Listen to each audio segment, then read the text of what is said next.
here with the Chubiros. Fala oi. Oi, gente. Oi. Oi. And Perdinho is making the film. Say hi, Perdinho. Oh, Chubiros. Say hi, Perdinho. Não, Perdinho, esse Perdinho aqui.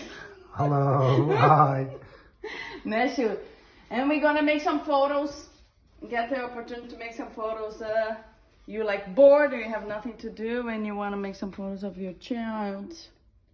So we are here with Joaquin and I am on my iPhone. Portrait settings. Then it's really easy to make photos.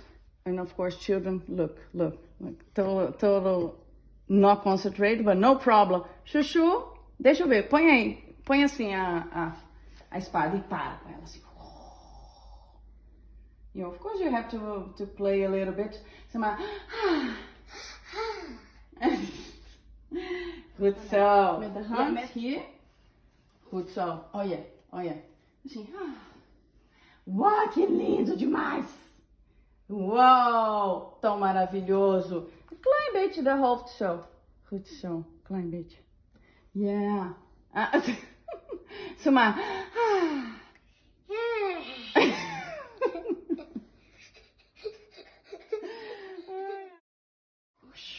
And the good thing about the portrait settings is that it makes a blur. Show it a little bit, pretty. I should believe. Yeah. You're the photographer, you know there is no possibility with this. I show the results later, but the background is on blur, so it's really nice.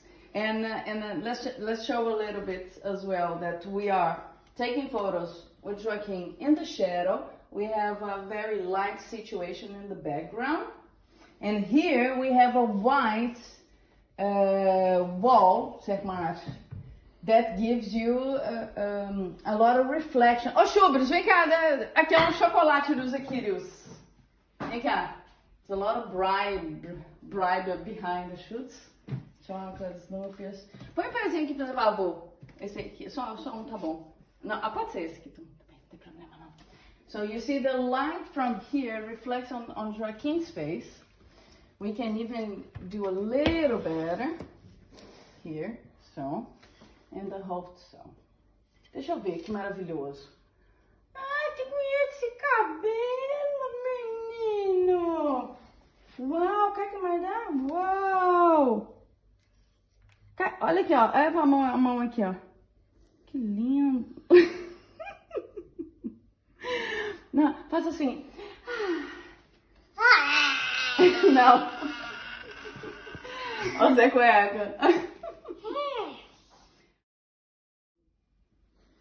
Agora faz assim, tô pensando. Não, já sei, olha só. Vai pôr a mão aqui assim. Show and the hand, show and the hand, show. Uau!